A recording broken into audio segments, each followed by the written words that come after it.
All right. You guys, I'm so glad to see you all and have this moment for conversation. This is the CMP, the CRO, and the Publisher Perspectives. I'm your host, Sarah Bryant, and I'm with Mark Medici, the publisher and CEO of Express News and MySA, and a slew of other brands, and Kate, the CRO of Express News. Kate Weber, excuse me. It's okay. I know you pretty well. Kate, we're on a first name basis now. Kate Weber, the CRO of the Express News and multiple other brands.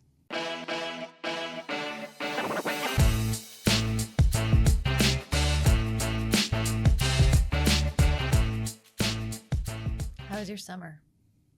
Oh my gosh, it was so good. So I love summer here because you can get to Port A in 2 hours.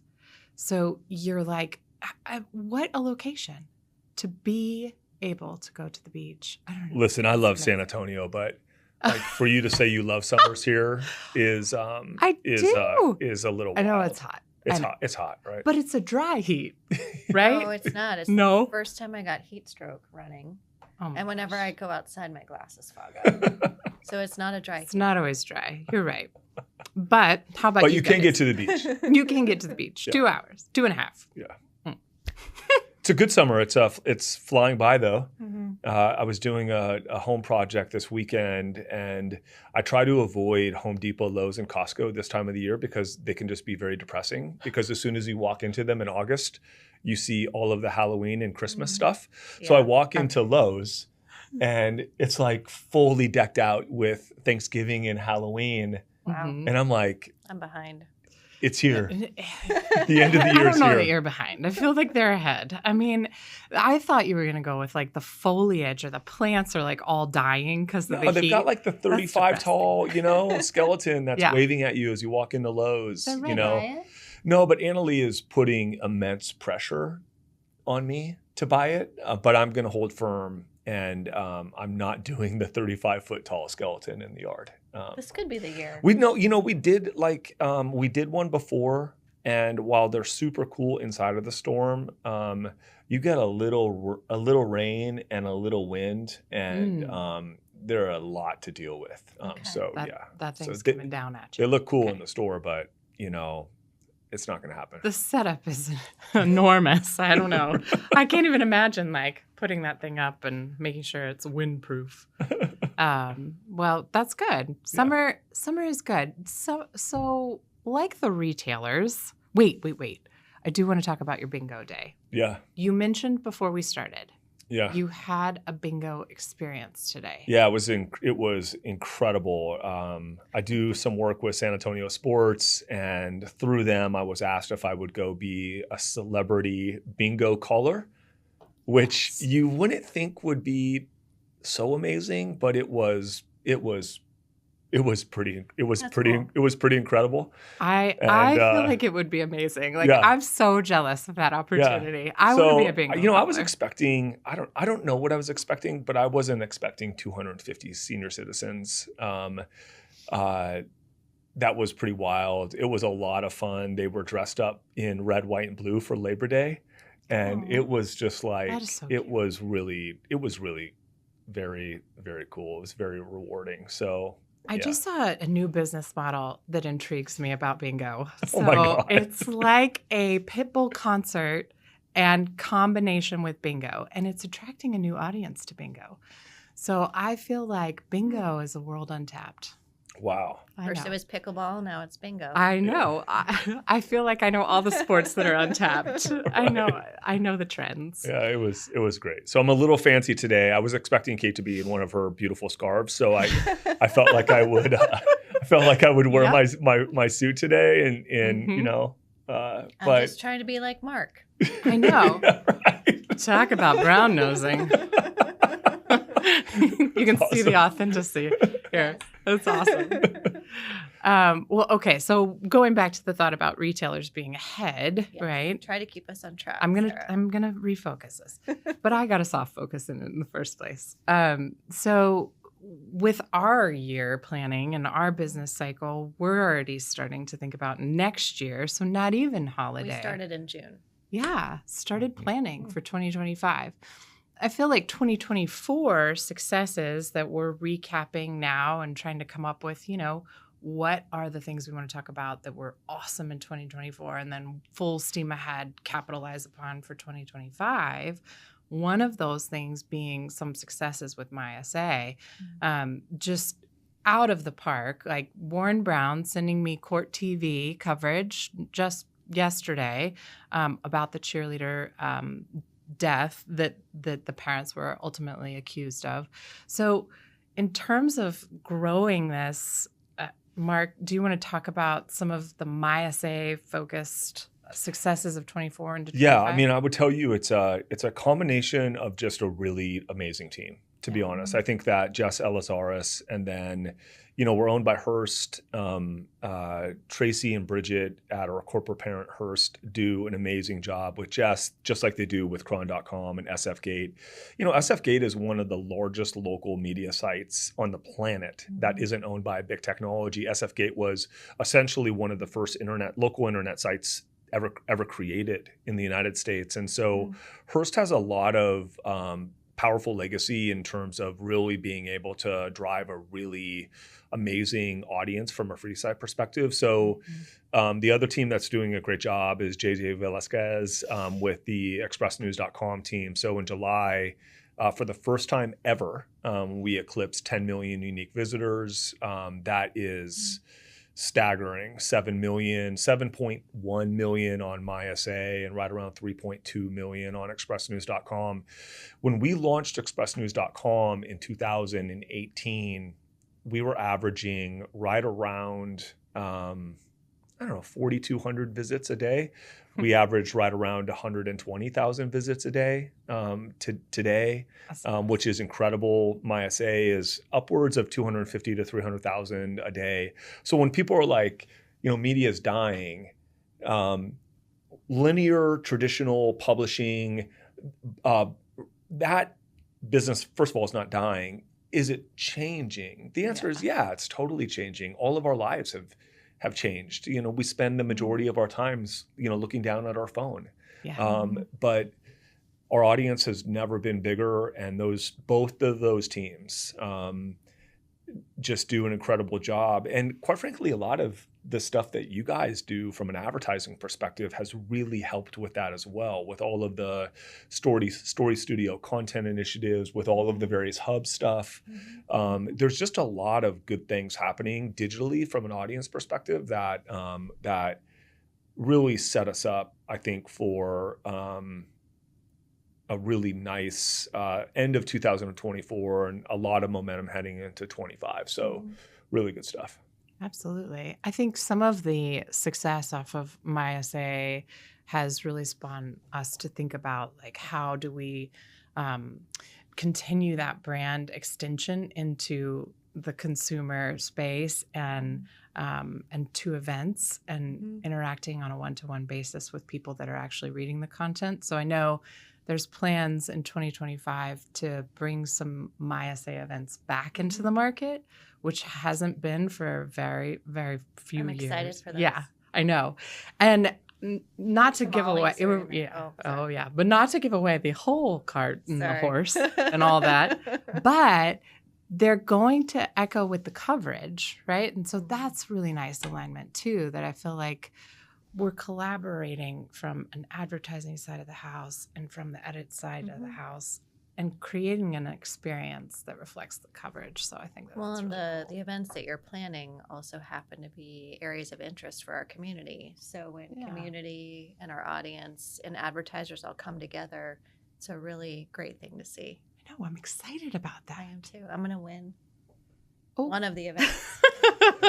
I'm going to win at one of the events. You'll win at all of the events. Absolutely. Well, and I think the magazines have helped us organize the way that we, don't you agree with that? I agree. Organize kind of the way that we think about calendarizing our year. I mean, I think that our operations, I think our ops team, I think the team here is very good. Yeah. But you can always get better at how you think about planning and executing across these different platforms. I know just for me personally, the magazines have organized the way I think about content planning and event planning differently. I would agree. I mean, there's a theme for every single one of the magazines that is very much in step with how our consumers are thinking about the decisions they need to make. Yeah. So we're already thinking about and planning for top doctors and top realtors and top mortgage brokers and top attorneys. Hopefully not many people need attorneys. However, it's a great opportunity too for every one of the professionals within those categories to really be recognized for the good work that they do in our community, keeping us healthy and keeping us safe. Yeah. It's really awesome. Yeah, I think the magazines also, from a planning perspective, set you up to pre-plan, right? Yeah. Because it's like you have to be so far ahead of that edition and then think about the time in which it's going to release and go into the wild and be consumed. Yeah. So I think that it's a little bit different than how we structure a normal day, which is like we get a product out every single day. Yeah. And so that And now almost every 10 speed. minutes, right? Yeah. They're posting content every 10 Well, minutes. that's exactly right. Yeah. So, I mean, the ops team, you're right. Like, that is tremendous what they've done. Like, Yeah. they've taken all of that volume, all of those 10 minutes, just keep on running. I love that. Yeah, it's amazing. Yeah. So let's talk a little bit about, so you mentioned San Francisco, and there is a little site called Grain State that's out of San Francisco that then also spawn an inspiration or a platform of content for us to build Cannstudio, Hearst newspapers, off of that. So I know that there's tremendous plans for cannabis in terms of how we're serving dispensaries, brands, and some of the larger entities. Talk a little bit about Cannstudio, the growth you see, the successes that we've had, and maybe where the future is. Yeah, for sure. So I'm not sure how well our audience will receive this or what their opinions are in regards to cannabis. Varying degrees, yes. Yes. I've learned quite a bit about it and really understand from the perspective of a dispensary or a multi-state operator what their challenges are. I think from an advertising business building perspective, this really is a clear demonstration of how our Hearst audience is really our differentiator because we're able to scale our solutions nationwide and also get very specific to the state of Texas or your neighborhood or your community. Cannstudio was born out of that need that dispensaries have to educate the public about how cannabis can help with everyday afflictions that people have. So rather than taking medicines that might make them feel worse before they make them feel better, or might make somebody feel as though they're alive, but they're not fully aware, cannabis is able to alleviate some of those symptoms and still have you be a functioning human being. I didn't know any of this about 6 months ago, but through learning what has developed in terms of the plant itself, how it can be in different forms in terms of tinctures, edibles, all sorts of different formats. It's not about smoking a joint on a corner somewhere. It's about this is a medicinal purpose. Right. In any case, I think that what we've been able to develop in meeting that client need and also the consumer need to understand more, we've really been able to build a large business for ourselves in an agency capacity where you're building brand books Right. for some of these brands because just like any other business, they really need to find their identity so that they're able to connect with consumers in a way that helps consumers understand how best to use the products. So it's been a very interesting exercise. It's one that I'm really proud of. The team is really strong in their commitment to making this work, and it's been a great revenue driver for us as well. Yeah. I do see us getting deeper into other verticals as we continue to build out our digital strategy, especially where we can get connected to a point of sale system. We can really show attribution models and really help advertisers take the mystery out of advertising, Yeah. because we can see from the brand message to the direct request for somebody to buy something to actually seeing them buy something in the point of sale system, which one of the products is really showing the most effect, positive effect for an advertiser. Yeah, I think that the learns out of cannabis could translate into some of those other verticals that we've, tapped into, but not expanded upon in the way that we have in cannabis, just for the need of the dispensary itself. How can that translate into furniture or into recruitment, right? Yeah. So, and you mentioned it as a foundation of Green State, and I believe that Rochelle Gordon, who's our editor of Green State, is in the running for Cannabis Journalist of the Year.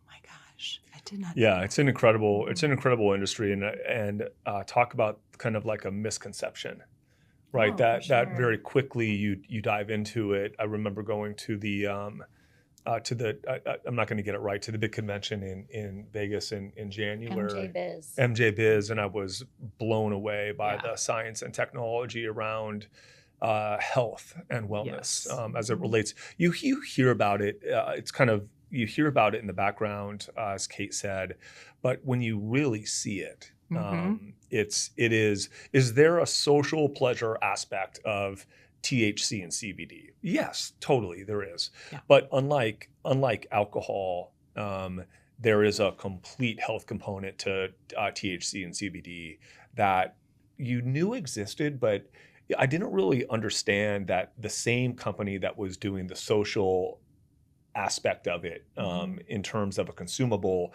were so deep into the health element as well. With all due respect to a bourbon company, like they're not playing in both the social space and the health and wellness space. So I think the eye-opening thing for us has been all of the health advocacy. The other piece to it is the advocacy opportunity is massive. And then it's been great to watch Kate, Robin, and Jason work across state lines, because it's not federally legal, right? And so I think it's legal in now 27 states. I think you're right. I think I'm right on that. But each state has different parameters in the way that they're allowed to market it. So for a multi-state operator, the great thing about Jason and Robin is that they understand all of the legalities around marketing, even for these multi-state operators. So we can walk side by side with them and help them either on the social element on a dispensary or an advocacy element as it relates to trying to get a bill passed. So it's been really rewarding to watch them dive into it. I mean, Kate's not going to say it, but but I will. I mean, she's built a team that is driving some of the highest audience and advertising awareness around cannabis in the United States, out of a state where it's not legal, right? Which is, it just shows you, I think, I think it shows you the diversity of the team that you guys work on and the ability to provide solutions. And I am looking forward to applying that to recruitment, because I think recruitment specifically is a green field for us. And Melissa Whitehouse, who runs our recruitment team, does a really, really good job. And so I think there's a lot of opportunity with the Hearst Network and the way that we've learned nationally with cannabis. Yeah, it's awesome. Yeah, I think that those learns, it's really interesting to think about, like, the recruitment space. Even the film industry still touts us as the recruitment space, because you can see people circling red on the newspaper, still in movies. Still, that's how they suggest someone's looking for a job. So to be that authority and then move it into the now, where we can scale nationally, use the first party data, that's huge in terms of recruiting, right? Yeah, I mean, I think that people think about recruiting as Indeed or LinkedIn, and no doubt they have their place in that. But that's just a single sliver of the funnel, and I would actually say it's becoming the most dysfunctional element of the funnel. And I think recruiting is becoming way more hyper targeted than Indeed or LinkedIn, and we've proven that through all of our medical recruitment, specifically kind of in nursing, has been just. What is it? What will I feel like when I work here? Especially, I think during the pandemic, where people really equally value their personal lives along with their work lives. It's really important that employers are able to articulate to their prospective employees, what is it like to work here? How will I feel? How will this company care about me and help me along my path to self-actualization? Yeah, I think it's just so competitive, too. So it's finding those that want to commit to the mission and want to feel a part of something, and sort of this tribe mentality that's acceptance and diversity. And there's just so many layers to recruitment that we can provide a solution for, that I feel like it's not as surface level as like LinkedIn or Indeed, right? It's a little bit deeper. Yeah. Right.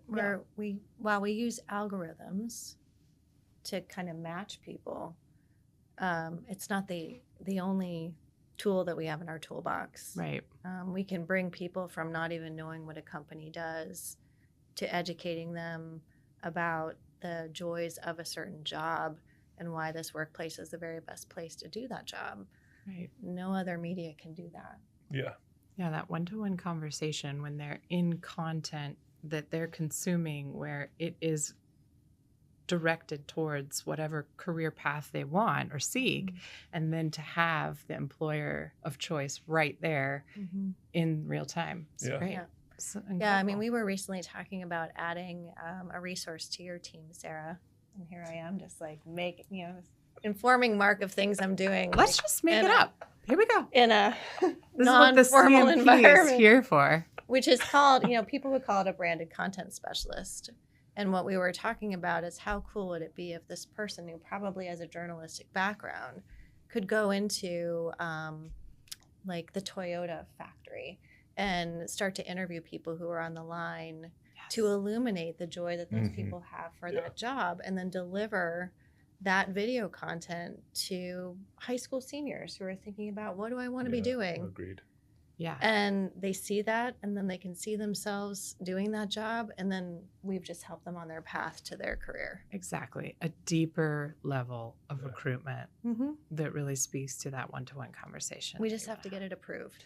Yeah, I mean, and so speaking of Toyota, I'm going to segue again. I'm going to segue away from job away approvals from that. On the podcast. It sounds like an incredible opportunity. Super shout out to Tracy Smith and the auto team. Oh, right? yeah. I mean, if you want to think about, it's one thing to talk about cannabis. It's another thing to talk about recruitment and all of the contextual elements. For us to be up 18% in August, year over year, in a category that there might not be a more competitive advertising category on the planet, is stunning. And I just am so impressed by Jolene and Sarah Yu and Tracy and her team and Kate Yu. You have a deep automotive background. I have an affinity for auto because I really enjoy the general managers. I think that I think San Antonio is very unique in the fact that we still have so many family-owned franchises. It's not all corporatized, which allows for a really nice relationship and allows for us to really sit at the table with general managers. Because general managers in the automobile industry, they are smart. And it's not that other GMs aren't. It's just that I think people think of auto, they look at auto and they think, oh, this big margin business. It's not like that. Right. And their ability to cut through all of the solutions that come to them and really hone in on the elements that work for them, and for us to be in that position is just, I think, something that I'm really prideful of. I know you are as well. And you've spent so much time of your life in auto. It must be really rewarding for you to see that as well. Absolutely. Yeah. And the way that they've changed their perspective of how we can help them. How can we help have consumers go into dealerships and actually make a educated buying decision Yeah. It's changed so much. Yeah, I think about the World Car giveaway that, was spawned out of a conversation from you and Tracy, and just one of the things that I love is the community tie Yeah. that all of those local dealers have. Yeah, they're amazing. Mhm. But each one is different, They are. right? Uh-huh. World Car is about surprise and delight, and Sarah is giving back to nonprofits, and just that entire world is so cool. But from an inside point of view, I know that Tracy and team always cater the solution to those different avenues. They're really selective about how they put together the plan. Yeah, it was super successful last year. I think we delivered for them 72,000 Email addresses. unique email addresses, Yeah. which was really great. World Car hadn't been an advertiser with us for a few years. Yeah. We were able to pitch this deal to them. They've got a really amazing management team, and they're back again. It'll be really great. Were you the one who called the winner? The winner? No, Tracy called the winner over the That's holiday. And this person was absolutely needing a car. And sometimes when you call and you do these giveaways, it's like the person on the other end's like, oh, okay, well, Is this a scam? I have to come there, and they like hang up on you, right? Like sometimes the interaction is not great. Yeah. But this person was like waiting for the call, and Tracy was able to deliver the news right before the holidays. That's wonderful. They were thrilled beyond words, and we have this great picture of them with the check at World Car and with the car behind her. But it was really neat. It was such a cool before the holiday moment. It was really nice. Yeah. Yeah, you guys have had a really amazing. You guys have had a really amazing year. Yeah, it's been really rewarding. Yeah. I'm looking forward to 2025 with you guys. Me too. Let's see what fun this brings, right? I know. I can't wait. Right. I think that we'll probably do another CMP before 2025, but if we don't, I'll see I you think in we next should have year. a theme. Okay. We either need to bring in our favorite Thanksgiving dish, and then we each need to eat it, Oh my gosh, I or love that. we'll have an ugly sweater contest. We have to do ugly sweater because I've made it like a personal vow to not eat on video. Because no one likes to see people eat on video, like at COVID, right? Okay. It's kind of like, Right. I love the dish idea, but This like, is why you're the boss.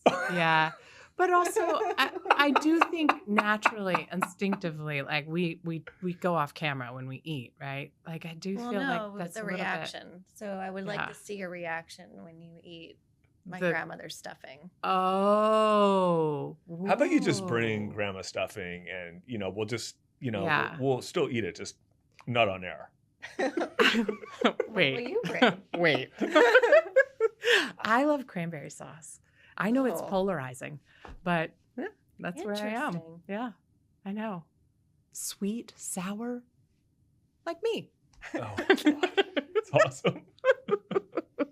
Okay, well, thank you guys Mark's a cereal. for the. Oh, that's right, cereal. We talked about that last time. No, I haven't had cereal. And Right, and Diet Coke. I've not had a single drop of Wow, any soda all year. Wow. you've kept it Congratulations. going. I've kept it going. That is really good. But I don't think I'm going to win long term because I still, every time I go, I just had a Jersey Mike's, Okay. right? And every time I go into one, it's like the willpower is required to not like, Is it waning? it's, well, Okay. now, Well, now you've got that little nugget. no, in at your this point, brain. no, I'm going to win. But I Okay, think there we go. I think on January 1st, though, I'll probably You're just just gonna lose. have, like, a Yeah, whole right. That was last year. This year I'm drinking 2025. nothing but Yes. Coke. That's right. See the difference a year makes. That's right. It'll be fun to watch. That will be. That will be great. When you get back to your vice, we're really going to be happy. Yeah, right. That's right. It's awesome. All right. Well, thanks you guys for the time. And Yeah. again, join us for the CMP. And I'm Sarah Bryant, your host. And joining me was Mark Medici and Kate Weber. Thanks, Sarah. Thanks, Thank Sarah. you guys.